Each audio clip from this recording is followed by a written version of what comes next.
Ciao a tutti, bentornati sul canale. Oggi voglio farvi vedere come ho fatto il tagliando alla mia MT-09, in questo caso il tagliando dei 20.000 km.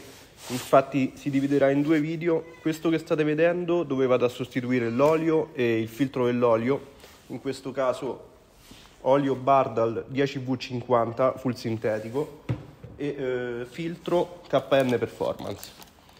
Invece nel prossimo video andremo a pulire i corpi farfallati, sostituzione candele e filtro dell'aria, in questo caso iflo. Poi prossimamente andremo anche a sostituire le pastiglie anteriori con delle ZCOO in ceramica e niente, questo nei prossimi video.